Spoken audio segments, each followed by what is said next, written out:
Omulungi atulaba nkwaniza nnyo nate mukadde kano wetukutuusizaako alipoota y'embeera y'obudde nga tukolaganira wamu ne UBC TV omwanjuzi nze Lubega Michael. Akasana kakyagenda mu maaso n'okwaka mu bitundu by'eggwanga lyaffe era bwe tutunuulira ku bifaananyi ebyo ebikubiddwa ku ggwanga lyaffe mu biseera eby'okumakya bitulaga nga ebitundu by'eggwanga ebisinga obungi akasana kabadde kaaka, so nga ate mu biseera eby'olweggulo tulaba ebitundu eby'omu bukiikaddyo bw'eggwanga lyaffe obudde bubadde bwa kiddedde.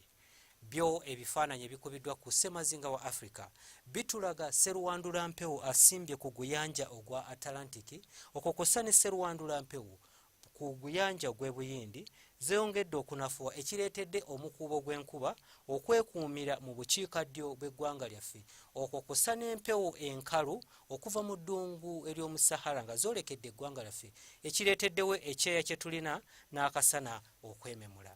Katunulireko ku mbeera y'obudde nga bwe tugisuubira mu biseera eby'okumakya. Tusuubira ebitundu by'eggwanga ebisinga obungi akasana okukeera okwaka, so nga mu biseera eby'olweggulo tulaba nga mu Kotido ebbugumu lijja kutuukira ddala ku degrees 34. Kampala n'emiriraano tusuubira ebbugumu tuuka ku degrees 30. Ate olwoyo mu nsozi ez'e Kabaale tusuubira ebbugumu okutuuka ku degrees 25 era nga tusuubirayo ekire ky'enkuba.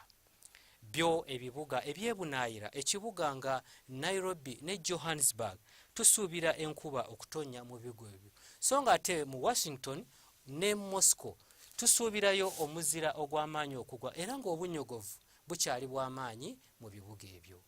Ebyo bye tusobodde okujjira mu kitongole ky'eggwanga ekivunaanyizibwa ku mbeera z'obudde nga tukolaganira wamu ne UBC TV.